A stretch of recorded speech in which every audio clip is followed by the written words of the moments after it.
Welcome to Carpool Conversations, where our goal is to help equip parents to have meaningful, Christ-centered conversation with their kids. My name is Amy Lowe. And I am Sara Jones, and today we're going to be talking about play and intentional fun. So welcome, everyone. We are so glad you're joining us today. This is going to be a fun episode.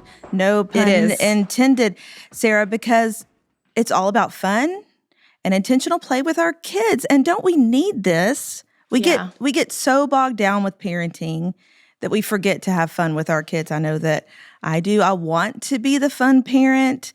And hopefully this episode is going to remind us of fun and inspire you to have more fun with your family starting right now. One thing I always think about and how we start this podcast a lot of times is just looking back on our own lives and growing up years. And for me, I was outside all the time playing with my friends and playing with just other kids in the neighborhood. It was very much an outside play kind of culture, but I don't really remember playing with my parents. It was more like kids go outside, play outside, and we're going to parent, but it's not going to, the two won't mix. What about you? Yeah, same. I think back on my childhood, and it's like the sweetest time playing outside, same. Both of my parents worked full time, and so I just felt like once Friday hit, we knew that they were going to be fun and be intentional to schedule things. I remember Sundays after church was reserved for like fishing, which I still value to go fishing with my family, but picnics and fishing. My grandmother was a master gardener, and so she was always outside, and having my sister and I in her garden, we made mud pies all the time. I think back of like, man, who knew that playing in mud could be so fun? I actually learned to drive at a very illegal age, young age. My dad, we had cows and horses, and so he would need my sister and I to follow him in his truck as he drove the tractor to like the neighboring farm. And so we learned to drive really young. So we also, again, we had cows and horses. And so we would just jump on our horse's back with no saddle and ride for hours. And so the freedom that we had as children, I adored. Just being outside and really just intentional moments of fun. So yeah, same. I love it. Always outside. Lots of mud was involved in my play too, and sticks and rocks and things like that.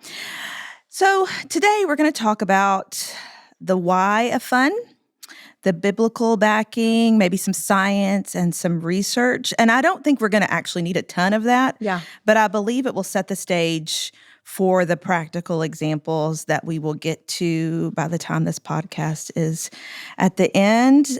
But the whole point is to, hey, let's pepper some fun into our parenting. And I want to do that. Yeah, same. We're going to start with the why. So let's start with the why. It's important. And I'd love to hearken back to our technology episode that we had a few episodes back where I shared a stat that has just continued to stick with me. And if you listen to it, you'll remember, but if you didn't, this will not shock you, that kids are on technology for 4 to 8 hours a day on average. It's a long time. And they are outside in unstructured play for an average of 4 to 6 minutes a day. So we have the 4 to 8 hours juxtaposed against the 4 to 6 minutes. And that's a big difference. And I think we know that it's happening.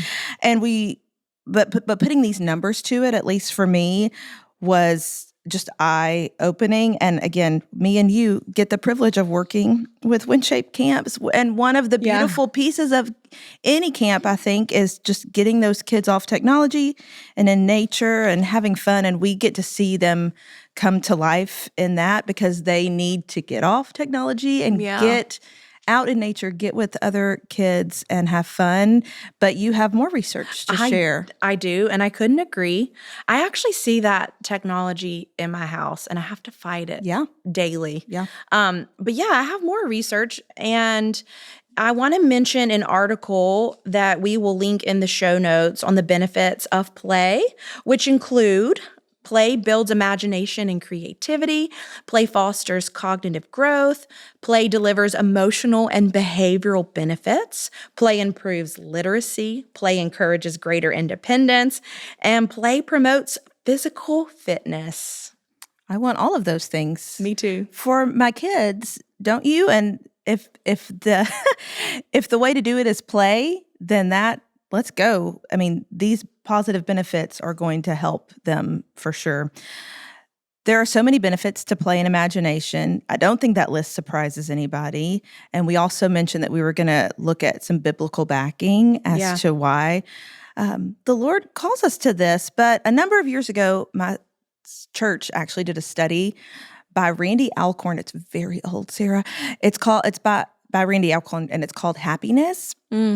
And it's a great book and a study, and it really helped me see how God does invite us to celebration, to joy, and yes, also to happiness and fun. And again, it was just really neat to see it in that light. But one verse that for sure speaks to that we're probably very familiar with is Proverbs 17:22. I'll read it in the ESV, and it says, "A joyful heart is good medicine, but a crushed spirit dries up the bones." A joyful heart is good medicine. And I want to live fully and abundantly, and this verse speaks to that. Yeah, I love it. I actually have a verse that my mom always said a lot. She still says it, and she's in her 60s, but it's Psalm 118:24. And it says, "This is the day the Lord has made. Let us rejoice and be glad in it." Rejoice and be glad. Just this like heart posture of rejoicing. It encourages me to want to have fun. And so I love my favorite therapist. I've already said this once, David Thomas. He's a counselor and an author that we both love, actually. But he told a story that just really stuck with me. And he was counseling a boy who just lost his mom. And in the counseling session, David says, "Tell me about your mom. I didn't know her, but tell me about her." And so he said that this boy told a story about how fun she was and how intentional she was to create fun moments. And he said there was one particular night where she called everyone down for dinner, and she had moved the dining room table over and had set up a picnic blanket, and they ate dinner on the ground. And so it was something so small that was intentional to create, but that was his memory of her. And that was what he was sharing after she was gone. So I just thought, man, it was so small, so free. You're going to eat the meal anyway. Why not just get creative and fun with it? He loved that about her. And so it encouraged me to want to do the same. I love that. We think about, hey, we're going to go on vacation, and that's going to be our fun thing with our kids. But that's only a few days out of the year. And I think what that story reminds me of, and I think what we're trying to say in this episode, is that peppering fun and parenting can happen every day and can happen on the regular. And I think it takes a lot of things, and we're going to dig into some details. But I think tapping into the imagination of our kids is a really fun way to think about it, helping them to be creative and encouraging that in our kids. My kids do that now, but I want to cultivate it, and I want to celebrate it and cheer it on and give them space to do that more. And I shared this briefly in a podcast we had a few episodes back, but one day my kids just turned our house into a carnival. I don't even know. I guess it was a Saturday. Yeah. But they just went away in a room and started working, and we were like, what are they doing? And they came back out, and they had set up carnival games in different areas of our house, and they were so proud of it, and they had so much fun, and we went, and they had tickets and prizes, and I mean, they went all out. And again, it was their idea, but how sad would it have been if we had said, we're going to wait till do that later, or that we would maybe, just not pay attention to it. But we were all in. I mean, we dropped all our stuff and we went around and had carnival in our house. But I think it's just having that on my mind. I thought, we are going to have fun with our kids. We are going to play with our kids. And that's what we were able to do that day. And I think as your kids get older, it probably gets harder to do when they're young. You have younger kids. I have a little bit older kids. I think when they're young, it's easier to play with them. Maybe it gets a little bit harder as you get older, but I bet if you're creative, you can come up with ways to play with them no matter the age that they are. Yeah, I agree. I actually had a glimpse into my daughter's just structured day in her classroom. And there is a lot of, hey, don't do that. Hey, sit down with your feet on the ground. Hey, listen. So it was a lot of, the teacher is, her job is to teach. And so there are fun moments, but it was a lot of correction and we need you to be structured, which I'm for. I think that there's a time and a place for it, but it was kind of a eye-opening experience because that was what was happening as soon as she got home from school, is that she was also hearing that from me. Unload your bag, wash your hands, let's eat our snack, let's clean that up, do you have any homework? So I just thought, man, I haven't been with her all day, and so I don't really know what structure was happening, but I knew that I had to create a safe moment for her at home and just for fun, just to be a kid. And so that's the moment I vowed that I would say, when you get home from school, we're going outside to play. Yeah. Ride your bike, ride your scooter. It's helpful that our neighbor has 4 kids under 6, which is a lot. So we both are on the same page with outside play. It's like the moment you come home, you do not need to be sitting inside. Just go outside and play. We do have a fenced-in backyard, so I feel some freedom to just say explore, create, play, and then most recently, I have said, when it's dark, you can come inside. I love that. So, yep, you got to do homework, but maybe you don't have to do it first thing. Yeah. We can have some fun when they get home. Also, I want to say I don't know if you're the fun parent or the more task-minded parent, but we attended a parenting conference, my husband and I, and the speaker, he opened with, hey, everyone take out a piece of paper. I want you to write on this piece of paper, why did you want to have kids? Why did you become parents? And I was like, well, that's obvious, to have fun. Of course, yes. And so it was actually hilarious to see what my husband wrote, which was a beautiful answer, which mine was just to have fun. And so I have to help him lean towards the fun side, and he, can help me lean towards the, when needed, the structure side. So are you the fun one? No. It's Matt. Oh. Matt is the fun one. Okay. I'm trying to be more fun. This podcast is going to help me. It is. Okay. So we've talked about some research. We've talked about some biblical backing. Let's move to some practical tips. We've got a few practical tips for you if you're ready. Yes. If you're saying, Amy and Sara, help me, give me some ideas, that's what we're going to do. Rapid fire. And I will do the first one. And I will just hearken back to the Today Show. Instagram, again, since this is on our mind, we're thinking about this. I'm seeing it in some different places. And so even on the Today Show Instagram, I saw a quote that talked about most parents focus on teaching their kids important things like cleaning their room and doing their homework, and rightly so. We need to do that. But we also need to help them know how to enjoy life.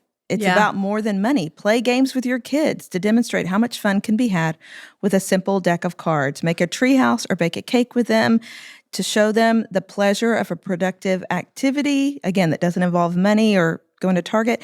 If you can teach your kids the value of these things, the chances of their happiness will increase immeasurably when they're older. Again, that was just from a secular point of view, but it's this idea of having fun. So practical tip number 1 is you don't need any equipment or money for this. You need everything you need is in your house already. You don't need anything else. So take what you've got and make some fun out of it to help them be creative. That's practical tip 1.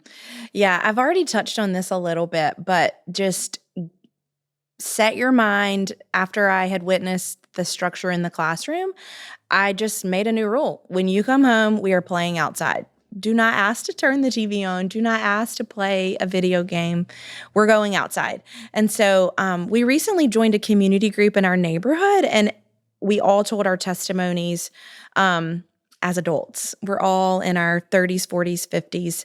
And every single story, it involved playing outside with neighborhood kids or with their siblings. And so I thought, gosh, if you could look back on your story and you can tell this like fond memory of being outside, like I want to cultivate and create that in my home. And the only way that I can do that is to set my intentions on being outside. And I go with them.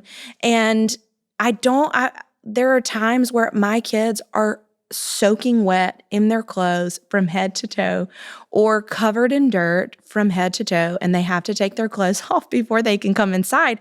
But don't be afraid of the mess. And so practical tip number 2 is get your kids outside and don't be afraid of the mess. I love it. The messier, the better. I love it.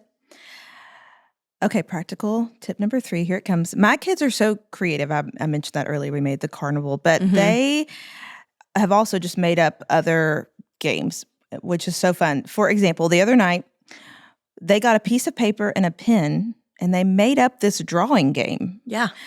And they bossed us around. It was great, and it was so fun. And all we needed was a paper and pen, and they had so much fun because it was their idea, and we joined in. So they loved that. And then also recently, so my son Jack has done cross country for the past couple of years, and a part of their routine after they finish running and even before, it's like stretching and doing strength training and things like that. And so Jack has started doing that, leading us as a family in something he made up. He totally made this up. It's called Yostra. You can determine how you want to spell that. Okay. Yostra, but it's a combination of yoga, stretching, and strength training. Okay. And we do it in the evenings, and we all have silly names.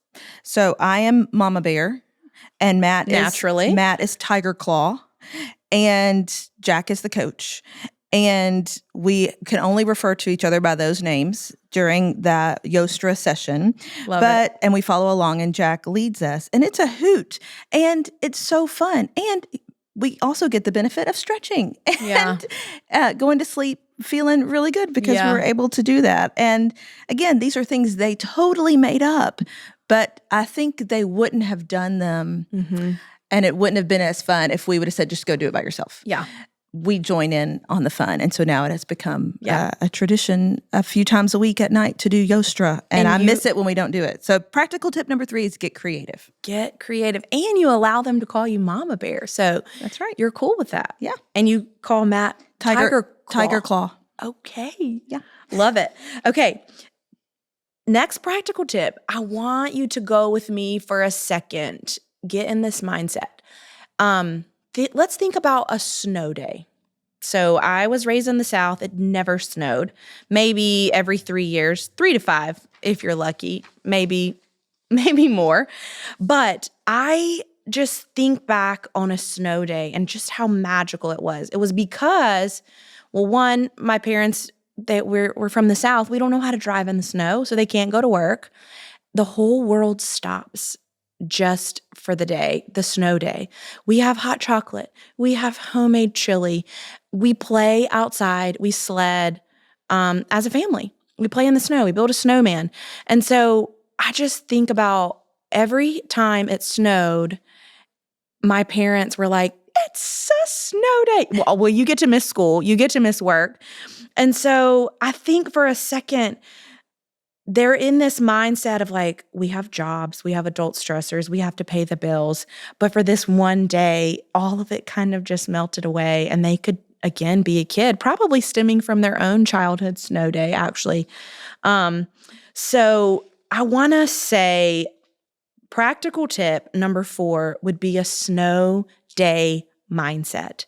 I know we can't make it snow every Friday night, but you can be intentional to create a family game night every Friday night with a snow day mindset. So the rest of the world, put your phones away, don't check your email, just enjoy each other, maybe cook a special meal. Yeah, I love it. Yeah, snow day mindset.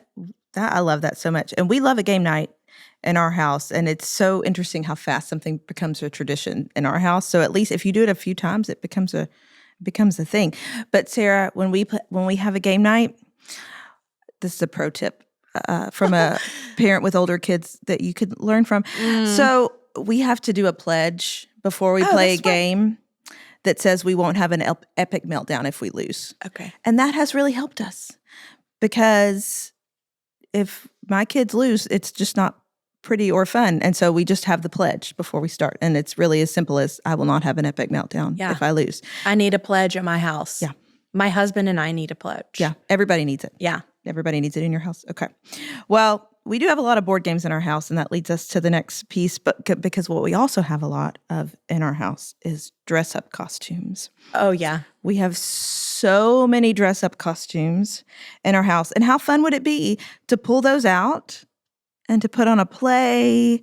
Costumes and characters are such a fun part of camp, and it makes things more silly and fun. And so we get to see that, up close and personal at camp in the summer, where we just let our hair down and do something really silly. And so there's something about putting a costume on that makes, I could turn into Mama Bear and Matt could turn into Tiger Claw, possibly. So practical idea number 5 is a dress up or a theater night. Love it. Kind of thing. My kids would be all in. I think for the first 2 years of my daughter's life, she dressed in costume every day. Yeah. Elsa. She was Elsa. Oh, yeah. I love a good dress up too. Actually, you already know this, but I love this story so much. We're all young adults. I'm not so much on the young side, but our full-time camp team, I got an email that said a meeting invite, and it was called Fancy Pants Invitational. And I thought, what is this? And it was all day. All day. It was a blast, but it was a all-day staff meeting where you had to dress in fancy pants, crown. I wore a headdress. You did. A feather headdress. It was a blast. I did. But you had to come dressed up. You had to submit a fancy pants name, and we gave out prizes for the best dress, the fanciest name. We played pickleball. We played soccer polo. It was so fun. It was so fun. And I thought, gosh, why am I going to something like this? Might be a little silly, but honestly, I loved it. It was just got you in this like play mindset and connection with your coworkers. It was so good for our team. It was just playing and having fun. No agendas. That's right. And you got fined also if you talked about work. You had to talk in rhyme for the rest of the time, which I loved. So you had to address people as good sir and good madam. Yes. So how creative is that? I know. It was so fun. Just got me in the mindset of just fun and play. And again, I love that, Sara, and I've thought about that a number of times, and it was a fun memory. But it's the idea of having intentional fun together, and you get to reap the benefits of that when it's over. And so we have hopefully been able to address this topic, to encourage you, to cheer you on, to get out there, to be silly, to play with your kids, to get creative. And we hope this has been helpful and encouraging. And we always end our time with a question for the carpool line or for the dinner table. Our question today is, this is going to be great. How can we play more together as a family? How can we play more together as a family? Now, ask that question and then see what they say and start to take some action on it. Don't just let it be a table conversation. Take some action and start to have more fun and play with your kids. Thank you for listening. We know y'all are doing such a great job, and we're right alongside you, cheering you on, and we hope to see you back next episode.